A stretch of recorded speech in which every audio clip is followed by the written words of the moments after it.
오늘도 새벽 야화를 찾아주신 여러분, 감사합니다. 구독과 좋아요를 누르시고 행운을 받아가세요. 새벽 야화의 재밌는 이야기 시작합니다. 고요한 조선의 어느 시대, 평안도 북쪽 깊숙한 곳에 자리한 부용초는 이름처럼 아름다운 마을이었답니다. 마을을 감싸안은 부용산 자락은 봄이 되면 온통 분홍빛 복사꽃으로 물들곤 했지요. 그 향기는 바람에 실려 마을 어귀까지 감돌았고, 오가는 고을 사람들은 이곳을 꽃마을이라 부르며 그 빼어난 경치에 감탄을 금치 못했답니다. 한양의 번잡함과는 거리가 먼 곳이었지만 이 마을은 마치 한 폭의 수묵화처럼 고와한 정취를 품고 있었죠. 마을의 한가운데에는 웅장한 기와집 두 채가 나란히 서 있었으니 그 위용이 잠못 대단했습니다.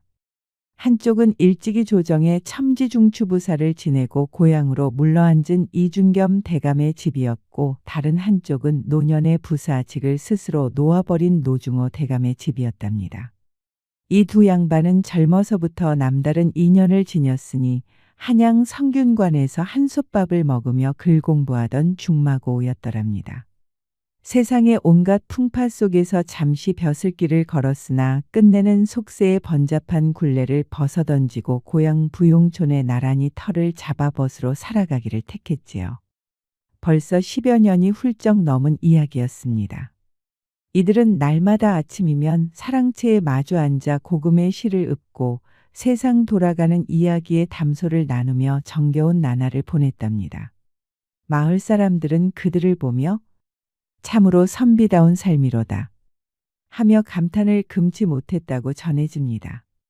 이중겸 대감에게는 외동딸 월양이 있었습니다. 그 이름 그대로 달빛 아래 피어난 꽃처럼 곱고 단아했지요. 18패를 채워가는 월양은 부용산의 맑은 정기를 고스란히 받아 자란 듯 맑고 순수했으며 그 누구를 만나도 편안하게 해주는 기품을 지녔더랍니다. 보는 이마다 찬사를 아끼지 않았습니다. 또한 노중호 대감에게는 외아들 현우가 있었죠. 그는 어려서부터 학문과 무예가 출중하여 장차 나라의 큰 기둥이 될 것이라는 기대를 한몸에 받고 있었으니 그 재주가 비범했습니다. 월양과 현우는 비록 피 한 방울 섞이지 않은 남남이었으나 어려서부터 한 집 자식처럼 붙어 다니며 자랐으니 그 정이 친남매보다도 깊었답니다. 현우는 월양보다 2살 위였지만 그들의 관계는 정녕 오라버니와 누이 동생이라기보다는 더 깊고 묘한 무엇이었으니 풋풋한 정이 오가기도 했더이다. 함께 서당에서 천자문을 익히고 사서삼경을 읽었으며 글 공부가 지루할라치면 몰래 서당을 빠져나와 부용산 깊은 계곡에서 물장구를 치고 바위 틈에 숨어든 도롱뇽을 잡으며 까르르 웃음꽃을 피웠으니 그 모습이 정녕 한 폭의 그림 같았지요. 봄이면 복사꽃 흐드러진 언덕을 뛰어다니며 서로에게 꽃잎을 뿌렸고, 여름이면 시원한 계곡물에 발 담그고 버들피리를 불었으며 가을이면 황금빛 들판을 가로질러 뛰어다녔고, 겨울이면 눈 쌓인 마당에서 눈싸움을 하며 어린 시절의 모든 순간을 고스란히 공유했답니다. 그들의 우정은 마을 사람들에게도 널리 알려져 장차 저들이 부부가 된다면 참으로 아름다운 그림이 될 것이라고 덕담처럼 오가곤 했더랍니다. 어느 봄날 오후 봄볕이 쏟아져 내리는 부용촌의 서당마루. 현우는 열린 창문 너머로 살랑이는 꽃잎들을 바라보며 춘추를 읽고 있었으니 그 모습이 한가롭고 평화로웠답니다. 그때였습니다. 현우 오라버니? 낭낭한 목소리와 함께 살랑이는 치맛자락이 서당마루로 달려들었습니다. 다름 아닌 월양이었지요. 붉게 물든 복사꽃 한 아름을 가슴에 안은 채였으니 얇은 비단 저고리 사이로 가쁜 숨소리가 새어나왔지만 그녀의 두 뺨은 복사꽃처럼 붉게 물들어 생기로 가득했더랍니다. 오냐, 월양아. 또 꽃을 주었구나. 현우는 읽던 책을 조용히 덮고 월양을 바라보았습니다. 그의 눈빛에는 늘 월양을 향한 따스함이 깃들어 있었답니다. 월양은 꽃을 현우에게 내밀며 방긋 웃었습니다. 오라버니, 이 꽃처럼 예쁜 사람을 며느리로 들이셔야 해요. 제가 직접 고른 꽃이니 분명 오라버니께 복이 될 거예요. 현우는 월양의 능청스러운 말에 소리 없이 웃었으니 그 웃음소리가 봄바람처럼 부드러웠습니다. 허, 내가 먼저 시집가지 않느냐? 어찌 그리 남의 혼사에 관심이 많으냐? 소녀야 아직 그런 마음 없사와요. 오라버니가 먼저 장가를 가셔야지요. 제가 시집가서 오라버니가 외로워하시면 어쩌겠어요? 월양은 현우의 옆에 앉아 들고 온 꽃들을 가지런히 놓았습니다. 그들의 대화는 늘 이처럼 스스럼없고 정다웠으니 누가 보아도 천진난만한 남매의 모습이었답니다. 피 한 방울 섞이지 않았으되 그 정은 핏줄 이상의 것이었으니 두 사람은 마치 하나의 나무에서 자란 두 개의 가지처럼 서로에게 깊이 뿌리내리고 있었더랍니다. 월양과 현우 곁에는 언제나 두 그림자가 있었지요. 하나는 월양을 어렸을 때부터 모셔온 시녀 채련이었고 다른 하나는 현우를 섬기는 머슴 복길이었습니다. 채련은 월양과 동갑으로 아씨의 해맑은 미소 뒤편에서 늘 그림자처럼 조용히 존재하였으니 그녀는 아씨의 옷매무새를 다듬고 머리를 빗겨주며 아씨의 작은 심기 변화 하나에도 마음을 졸였답니다. 복길은 현우보다 서너 살 위로 묵묵하고 충직한 성품을 지녔으니 어린 현우 도령이 장난을 치다 사고를 칠라치면 언제나 자신의 몸으로 막아섰고 도련님의 사냥개 노릇을 자처하며 부용산 구석구석을 누비고 다녔답니다. 해가 바뀌고 철이 바뀌며 복길과 채련은 서로에게 서서히 마음을 품게 되었으니 이것이 어찌 사람의 뜻으로 막을 수 있는 일이겠습니까? 아씨와 도령을 모시며 같은 공간에서 숨 쉬는 시간이 많아질수록 그들의 눈빛은 점차 깊어져만 갔지요. 복길이 늦은 밤마당에서 불을 끄다 우연히 채련의 방문을 지나는 길이면 채련은 아무것도 모르는 척등불을 만지작거렸고 복길이 부엌에 물을 길러오면 채련은 괜스레 더 많은 반찬을 준비하는 척하며 그의 곁을 맴돌았으니 그들의 마음은 이미 서로를 향해 활짝 열려 있었더랍니다.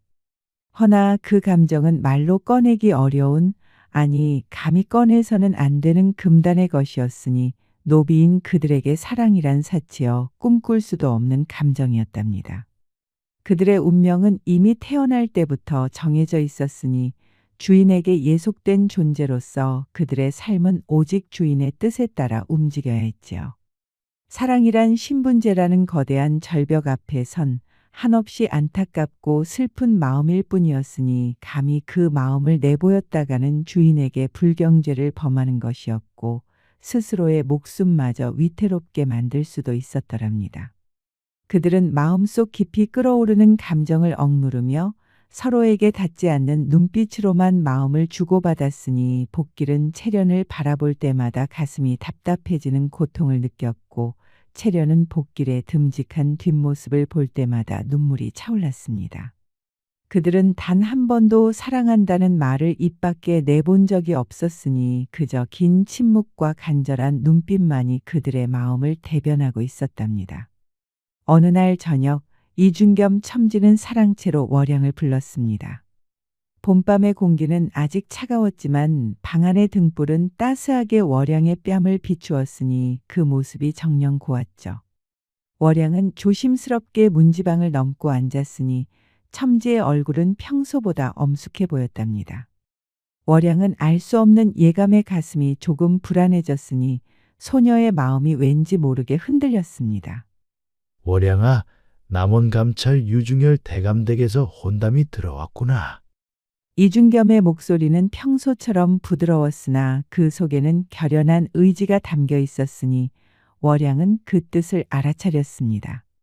월양은 순간 숨을 멈추었답니다. 혼담이라니. 현우 오라버니 외에 다른 남자를 단 한 번도 생각해 본 적이 없었으니 그녀의 마음은 혼란스러웠지요. 현우 오라버니와는 비록 남매처럼 지냈지만 어린 시절부터 서로에게 깊이 뿌리내린 감정은 월양 자신도 명확히 정해 내리기 어려웠으니 어렴풋이 미래에 대한 그림을 그렸을 때 그 그림 속에는 언제나 현우 오라버니가 있었답니다.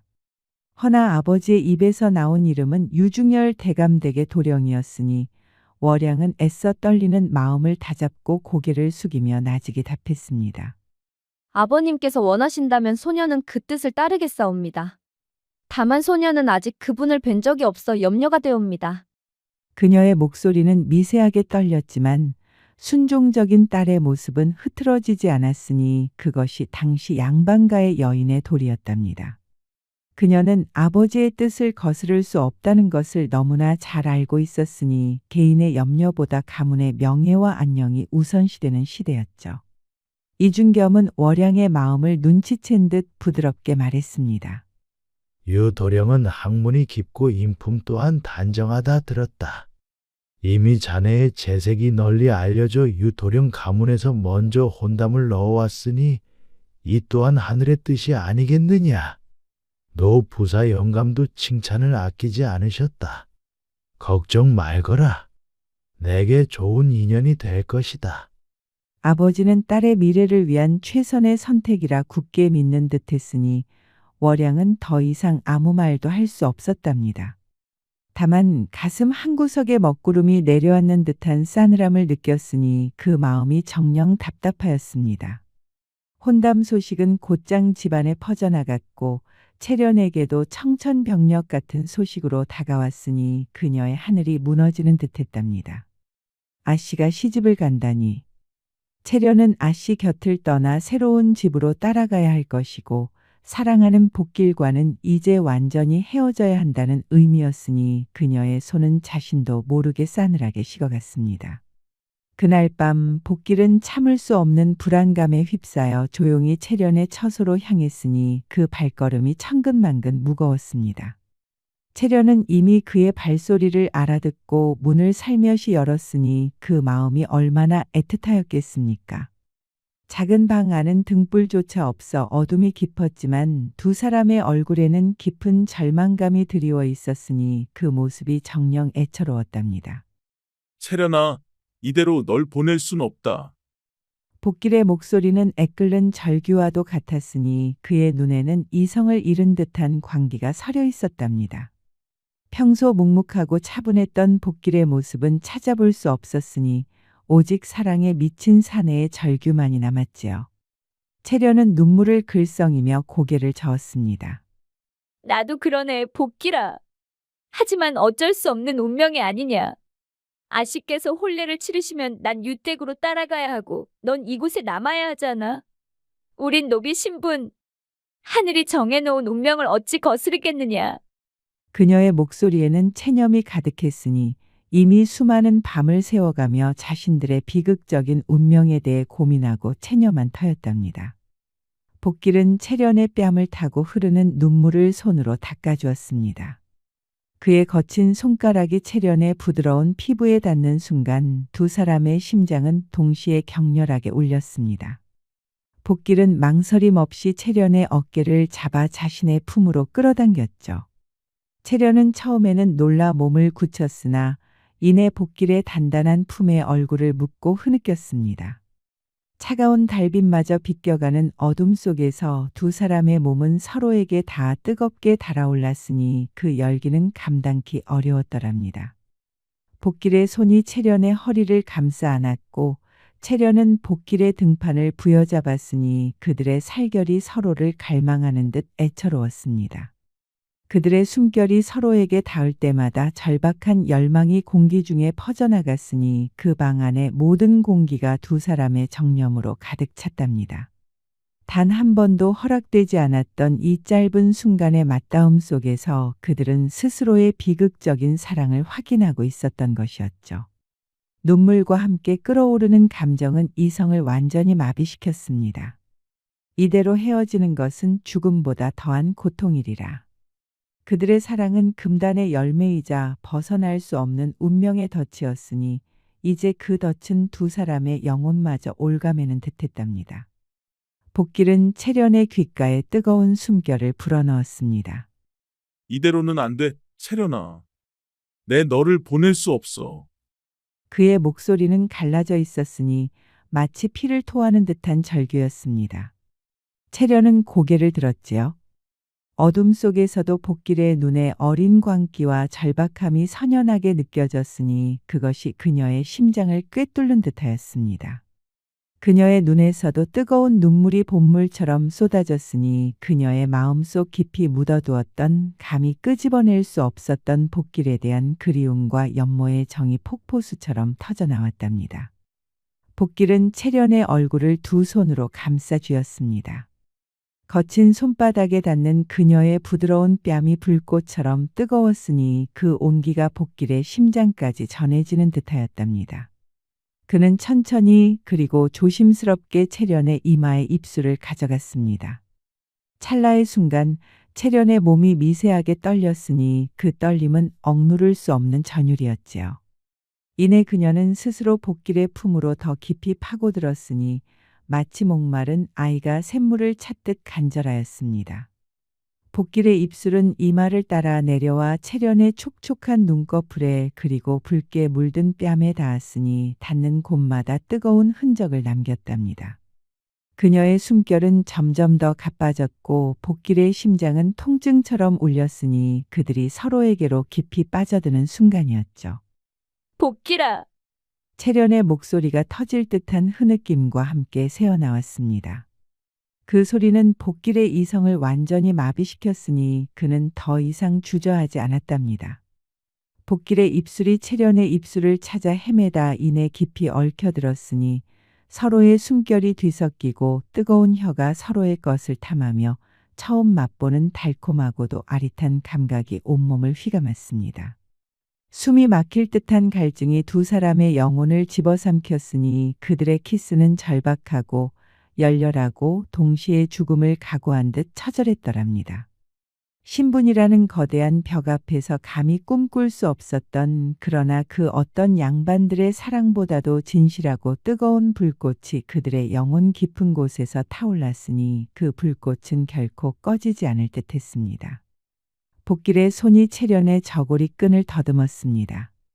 얇은 비단옷 사이로 느껴지는 그녀의 여린 살결은 불처럼 뜨거웠으니 닿는 순간마다 전율이 일었지요. 저고리가 스르륵 흘러내리자 채련의 하얀 어깨가 어둠 속에서 희미하게 드러났으니 그 모습이 더없이 애처롭고 아름다웠답니다. 복길의 눈빛은 욕망과 죄책감 그리고 채련에 대한 애틋함으로 뒤섞여 흔들렸으니 감히 범접할 수 없는 순간이었죠. 채련은 두려움과 설렘이 교차하는 눈빛으로 복길을 올려다보았습니다. 그녀의 두 손은 복길의 저고리 자락을 꽉 움켜쥐었으니 이것이 마지막일지 모른다는 생각에 그녀는 온몸을 복길에게 맡겼답니다. 복길은 채련을 조심스럽게 품에 안아 이불이 깔린 자리에 눕혔습니다. 등불 없는 방 안은 칠흑 같았지만 두 사람의 심장은 서로의 온기로 뜨겁게 달아올랐으니 그 열기는 밤하늘을 태울 듯하였답니다. 복길의 몸이 채련의 몸 위로 포개지자 그녀의 여린 신음이 새어나왔으니 그 소리는 복길의 귓가에 속삭이는 듯하였죠. 그의 거친 손이 채련의 등줄기를 더듬으며 아래로 내려갔으니 채련의 몸은 복길의 손길에 따라 미세하게 떨렸으나 결코 거부하지 않았습니다. 오히려 그녀는 복길의 목을 감싸 안으며 그를 더욱 자신에게 끌어당겼으니 마치 이 모든 것이 꿈이 아니기를 바라는 듯하였답니다. 그들의 숨결은 거칠어졌고 방 안의 공기는 뜨겁게 달아올랐으니 사랑의 격정이 방 안 가득 메아리치는 듯하였습니다. 속삭임도 없이 다만 서로의 몸이 부딪히는 소리와 거친 숨소리만이 고요한 밤을 채웠으니 그 소리는 세상의 어떤 음악보다도 감미롭고 동시에 비극적이었지요. 한 번도 허락되지 않았던 사랑의 몸짓은 서툴렀지만 그만큼 더 진실하고 절박했으니 그들은 서로에게 닿지 않는 삶을 살아야 했던 지난 세월의 한을 풀 듯 온몸으로 서로를 갈망했답니다. 복길은 채련의 이름을 목 놓아 부르고 싶었으나 차마 그럴 수 없었으니 그저 그의 어깨를 꽉 부여잡은 채 고통과 쾌락이 뒤섞인 신음을 흘렸습니다. 그 순간 그들은 신분도 법도도 세상에 어떤 제약도 없는 오직 두 사람만의 세상에 존재했으니 짧지만 영원할 것 같은 그들의 뜨거운 순간은 비극적인 운명 앞에서 피어난 한떨기 독초처럼 강렬하고 아름다웠습니다. 이대로 영원히 시간이 멈추기를 그리하여 이 금단의 순간이 영원히 지속되기를 바랐으니 그것이 두 사람의 간절한 염원이었지요. 하지만 그들의 이성은 곧 현실로 돌아왔으니 아침이 오면 이 모든 것은 끝나리라. 그들에게 남은 것은 짧은 기억과 더 깊어진 절망뿐이었답니다. 복길은 채련을 품에 안은 채 흐느끼듯 속삭였습니다. 차라리 혼례를 막아야겠어. 이대로는 너를 보낼 수 없어. 채련은 놀라 복길의 입을 틀어막았습니다. 무슨 말이야? 감히 그런 짓을 했다간 목숨을 잃을 수도 있어. 너뿐만이 아니라 나까지도. 그녀의 목소리는 떨렸으니 그 두려움이 목소리에 고스란히 배어 있었답니다. 노비가 주인의 혼사를 방해하는 것은 그야말로 죽음보다 더한 고통을 안겨줄 중죄였으니 그녀는 그 사실을 너무나 잘 알았지요. 복길은 채련의 손을 잡고 간절히 애원했습니다. 아씨께서 치성을 드리러 가실 그 외따 남자는 사람 왕래가 적으니 이 기회를 놓칠 수 없어. 내가 밤중에 몰래 암자 뒤편에 숨어들었다가 아씨의 처소 방문을 열어 소란을 피우고 바로 도망쳐버리면 누군가 이 밤중에 괴한이 침입하려 했다는 것을 알게 될 테지. 그 소문은 꼬리에 꼬리를 물고 유도령댁에까지 퍼질 거야. 혼례를 앞둔 처녀의 처소에 괴한이 침입하여 정절에 누를 끼칠 뻔했다는 의혹만으로도 저들은 혼담을 물릴 것이다. 아씨는 순결하시겠지만 당시 양반가에서는 조금의 의혹만으로도 혼사를 파기할 수 있지 않느냐. 그러면 아씨도 여기에 남고 우리도 함께 할 수 있지 않겠느냐. 한 번만 기회를 잡는다면. 그의 손은 얼음장처럼 차가웠지만 그 속에 담긴 절박함은 뜨거웠으니 그 간절함이 하늘에 닿을 듯하였답니다. 채련은 복길의 계획에 망설였습니다. 이성적으로는 있을 수 없는 일이었고 상상조차 할 수 없는 위험한 계획이었으니 성공하더라도 아씨의 명예는 치명적인 상처를 입을 터였지요. 하지만 복길의 애끓는 눈빛과 자신들의 비극적인 운명이 채련의 마음을 흔들었으니 이대로 헤어지는 것보다는 차라리 죽는 한이 있더라도. 결국 그녀는 고개를 끄덕였답니다. 그녀의 눈에서는 뜨거운 눈물이 흘러내렸으니 이 순간 그들은 신분이라는 거대한 벽 앞에서 마지막 발버둥을 치기로 결심한 것이었습니다. 그들의 사랑은 비극적으로 피어나는 독초와 같았고 이제 그 독초는 주인에게까지 그 그림자를 들이우려 하였답니다. 며칠 뒤 월양 아씨는 길리를 택해 절에 치성을 드리러 떠났습니다. 부용산 중턱에 자리한 고즈넉한 남자 청아암이었지요. 청아암은 세간의 번잡함을 벗어난 조용한 곳으로 기도에 집중하기에 더없이 좋은 장소였으니 오고 가는 발걸음마저 드물었더랍니다. 월양 아씨를 모시기 위해 시녀 채련과 몇몇 하인들이 동행했고 복길은 짐을 나르는 하인들과 함께 암자 아래까지 배웅을 나섰습니다. 평소와 다름없는 배웅이었지만 복길의 눈빛은 불안하게 흔들렸으니 채련과 그의 눈이 마주치는 순간 두 사람의 심장은 동시에 섬뜩하게 죄어왔답니다. 청아암에서의 첫날 밤. 월양 아씨는 홀로 정갈하게 몸을 씻고 차가운 마루에 꿇어앉아 삼신할머니께 축원을 드렸습니다. 밖은 칠흑 같은 어둠에 잠겨 있었고 멀리 부용산의 바람 소리만이 으스스하게 숲을 흔들었으니 정적 속에 월양의 나직한 연불 소리만이 울려 퍼졌지요. 그 시각 암자 뒤편의 숲속. 약속된 시간 복길은 검은 두건으로 얼굴을 가린 채 어둠 속에 몸을 숨겼습니다. 그의 심장은 북처럼 쿵쾅거렸으니 손에는 마른 나뭇가지 하나가 들려 있었답니다. 이것으로 월양 아씨의 처소 방문을 두드려 소리를 내고 도망치면 그만이었습니다. 그저 밤중에 괴한이 침입하려 했다는 의혹만 퍼뜨리면 혼담은 파기될 터였으니 간밤에 채련과 수없이 시뮬레이션을 했지만 막상 그 순간이 다가오자 온몸이 얼어붙는 듯했지요. 떨리는 손으로 살며시 방문에 다가서던 그 순간. 누구냐? 낯선 사내의 목소리가 적막한 암자를 가르며 울렸으니 복길은 온몸의 피가 차갑게 식는 것을 느꼈습니다. 그 목소리의 주인은 바로 유상현 도령이었죠.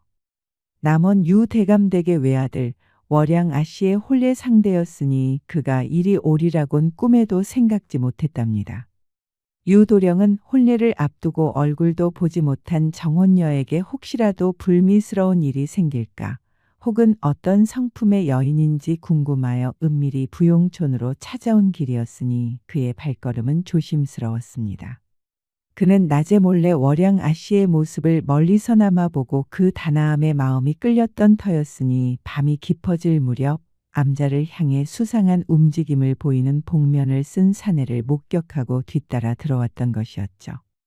복길은 들켰다는 생각에 혼비백산하여 도망치려 했으나 유도령이 재빠르게 그의 팔을 붙잡았습니다. 유도령은 비록 문과 공부에 매진했으나 어릴 적부터 활쏘기와 검수를 익혀 몸놀림이 민첩했지요. 이놈, 누구냐? 감히 어느 암자에 침입하려 하느냐? 유도령의 목소리에는 분노가 서려 있었으니 복길은 몸을 떨었답니다. 소란에 깨어난 월양이 놀라 몸을 일으켰으니 어둠 속에서 희미하게 보이는 두 사내의 실루엣의 그녀는 가슴이 철렁 내려앉았답니다. 이게 무슨 일이옵니까? 유도령은 복길의 복면을 거칠게 벗겨냈습니다. 달빛이 구름 사이로 잠시 비치자 복길의 얼굴이 훤히 드러났으니 월양은 자신의 두 눈을 믿을 수 없다는 듯 입을 틀어막았습니다. 복길이 어찌 내가 여기. 그녀의 목소리는 경악과 충격으로 가늘게 떨렸으니 자신이 아끼고 믿었던 머슴이 이런 밤중에 자신의 처소에 침입하려 했다는 사실은 상상조차 할 수 없는 일이었죠. 배신감과 함께 알 수 없는 두려움이 밀려왔답니다. 그때였습니다. 헐레벌떡 암자에 도착한 채련이 이 광경을 목격했으니 그녀는 그 자리에 주저앉아 통곡하기 시작했답니다.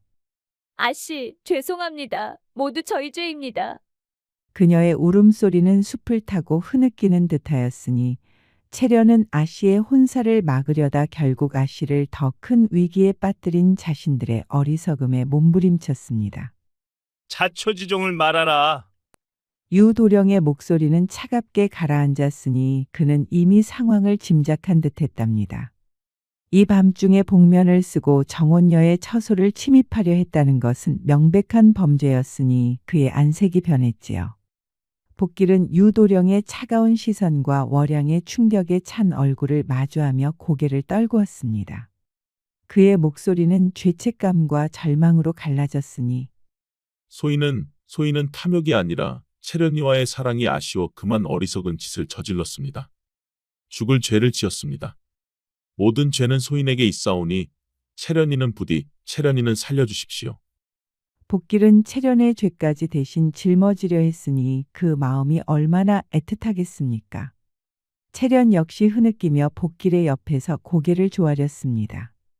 아씨의 은혜를 잊고도 이리 어리석은 짓을 저질렀으니 죽어 마땅합니다. 허나 아씨께서는 부디 자비를 베푸시어 복길이를 살려주십시오. 그들의 눈에서는 굵은 눈물이 끊임없이 흘러내렸으니 그들의 고백은 사랑과 죄책감 그리고 마지막 희망이 뒤섞인 비극적인 절규였답니다. 그때 유도령이 조심스레 이준겸 첨지를 보았지요. 그는 전날 밤 복길의 고백에서 묘한 진심을 느꼈으니 평생 학문을 닦으며 예법과 도덕을 중요시했던 그였지만 인간의 근원적인 감정인 사랑 앞에서 잠시 혼란스러웠답니다. 그리고 무엇보다 이 일로 인해 월양 아씨가 받을 상처를 헤아렸으니 소문은 이미 퍼져나가고 있었고 자칫하면 혼담 파기는 물론 월양 아씨의 평생에 씻을 수 없는 오점으로 남을 수도 있었답니다. 대감, 이 일은 낭자의 뜻과는 무관합니다. 제게 한 가지 청이 있사오니 허락하여 주십시오. 유도령은 이준겸의 표정을 살폈으니 이준겸은 무겁게 고개를 끄덕였습니다. 이들은 죄를 지었으나 그 마음속에는 간절한 사랑 때문이옵니다. 아씨의 정절을 더럽히려 한 것이 아니옵니다. 다만 혼례를 막으려 한 어리석음일 뿐이옵니다. 바라옵건대 두 사람에게 자비를 베푸소서. 그의 목소리에는 간곡함이 배어 있었으니 그는 신분의 굴레에 갇힌 노비들의 사랑이 가슴을 울렸답니다. 노중호 부사는 벌겋게 상기된 얼굴로 혀를 차며 유도령을 노려보았죠. 유도령, 아무리 자비롭다 하나이는 있을 수 없는 일이다. 신분 질서를 어지럽힌 죄는 국법으로도 용서치 않는 중죄 아니던가? 경솔한 생각일세. 이들의 죄를 사하는 것은 가문의 명예뿐 아니라 모든 노비에게 불경을 심어주는 일이 될 것이다.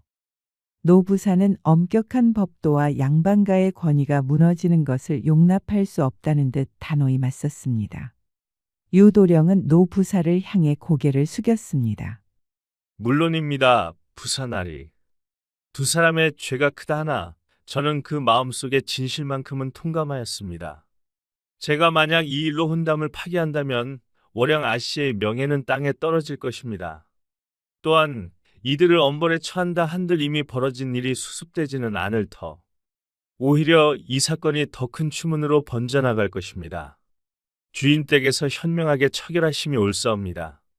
유도령의 말에는 사려 깊은 통찰력이 담겨 있었으니 단순히 동정심 때문이 아니라 월양 아씨의 명예와 가문의 안녕을 생각하는 계산도 함께 작용한 것이었답니다.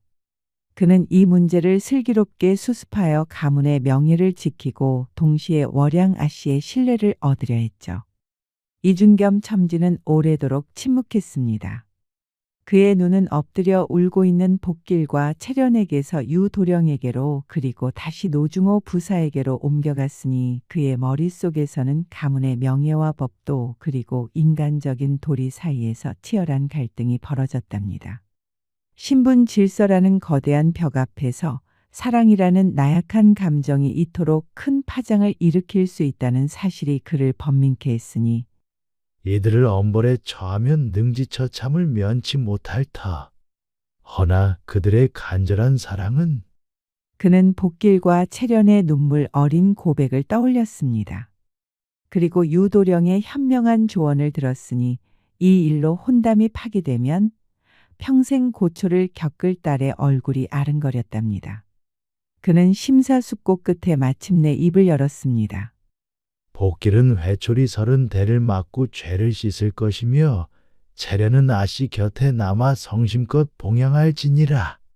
그의 목소리는 차분했지만 그 속에는 깊은 고뇌 끝에 내린 결단이 담겨 있었으니 30대의 회초리는 노비에게 결코 가벼운 벌이 아니었지만 죽음을 면할 수 있는 관대한 처분이었지요. 복길과 채련은 이준겸의 말에 고개를 들었으니 그들은 자신들의 귀를 믿을 수 없었답니다. 죽음을 각오했던 그들에게 내려진 상상 이상의 자비였으니 그들은 서로를 부둥켜 안고 흐느꼈습니다.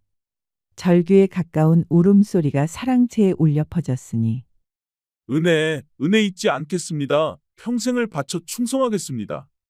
그들의 울음소리는 서러움과 감격이 뒤섞여 마당에 울려 퍼졌답니다.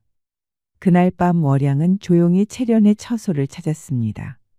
채련은 아씨의 방문에 놀라 몸을 움츠렸으니 아씨에게 큰 누를 끼쳤다는 죄책감에 고개를 들지 못했죠. 채련아, 어찌 이런 일로 죽을 생각까지 했느냐. 내 너를 아끼지 않았느냐. 월양의 목소리는 부드러웠지만 그 속에는 채련을 향한 애틋함과 함께 알 수 없는 서운함이 섞여 있었답니다. 채련이 복길과 사랑을 나누고 있었다는 사실, 그리고 자신에게 그렇게까지 비밀로 했다는 사실이 월양에게는 낯설게 다가왔습니다.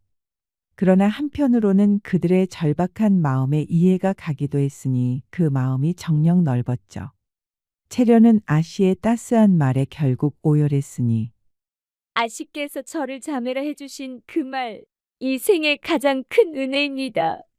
아씨의 행복을 막으려 했던 저희 어리석음을 용서치 마십시오. 그녀는 월양의 손을 잡고 흐느꼈으니 아씨는 노비인 자신들을 자매처럼 아껴주었건만 자신들은 그 은혜를 배신하려 했던 것이었죠. 그녀의 가슴은 죄책감과 아씨에 대한 미안함으로 찢어지는 듯했습니다. 월양은 채련의 손을 부드럽게 쓰다듬었습니다. 이제 그만 울거라. 오늘은 기쁜 날이 아니더냐. 너희들의 사랑도 내게는 기쁜 일인 것을. 그녀의 목소리에는 단호함과 함께 깊은 연민이 깃들어 있었답니다. 그녀는 자신의 혼례를 파탄 내려 했던 이들에게 용서를 베푸는 것만이 이 사건을 조용히 마무리 짓고 더 큰 파장을 막는 길임을 직감했습니다. 그리고 동시에 사랑 때문에 목숨까지 걸었던 그들의 절박함에 깊이 공감했죠. 그녀는 자신이 누리는 세상의 모든 특권 뒤에 감춰진 노비들의 삶의 비극성을 처음으로 깨달은 순간이었답니다.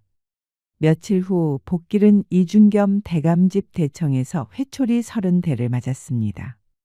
그의 등짝에서는 피가 튀었고 고통스러운 신음이 터져 나왔지만 그는 이를 악물고 견뎠습니다.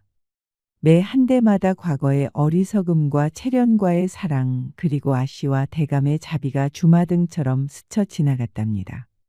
체련은 멀리서 눈물로 그 모습을 지켜보았죠. 그녀의 심장은 매질 소리에 따라 갈기갈기 찢어지는 듯했습니다. 그들에게 주어진 벌은 육체적 고통이었지만 그보다 더 큰 깨달음을 안겨주었으니 생명은 소중하며 사랑은 지켜야 할 귀한 것이라는 것을 깨달았답니다. 그 뒤로 2달이 흘렀습니다. 부용촌에는 싱그러운 봄 기운과 함께 흥겨운 혼례 잔치가 열렸으니 이중겸 첨지의 외동딸 월양 아씨와 남원 유대감댁의 유상현 도령의 혼례였죠.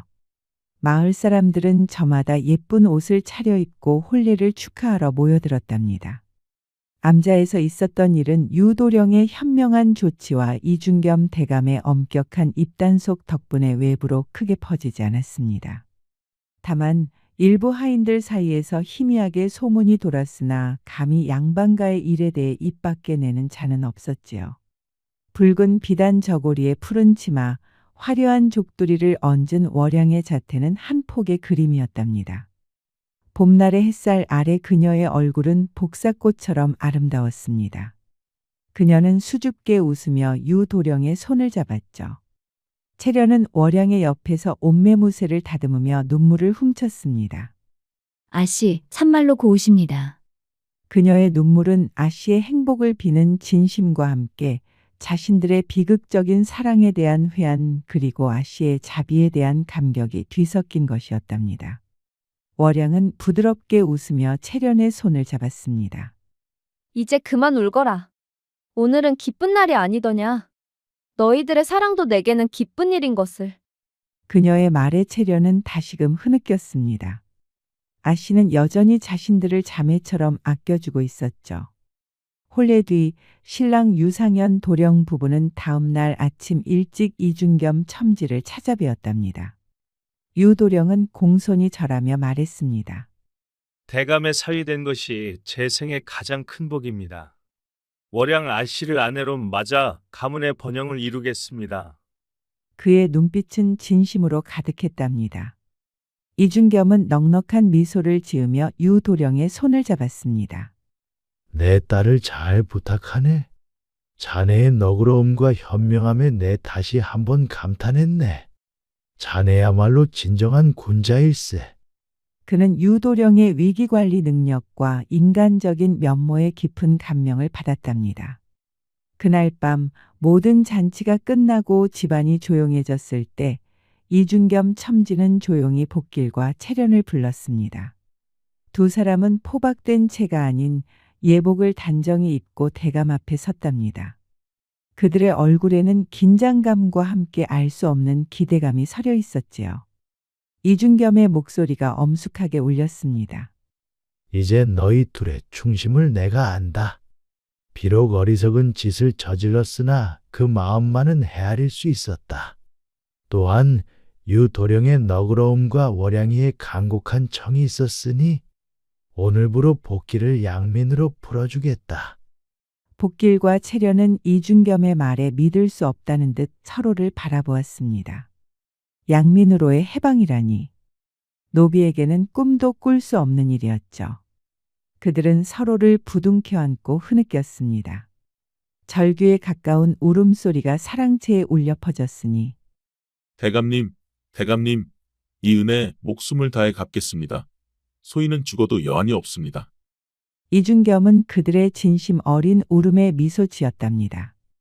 헌데 유도령이 한 가지 더 청을 넣었느니라. 그때였습니다.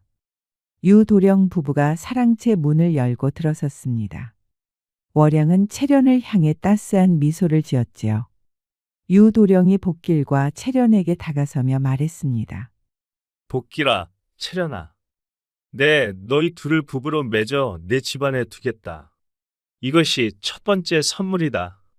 너희 둘의 사랑은 천륜이라 감히 내가 끊을 수 없었다.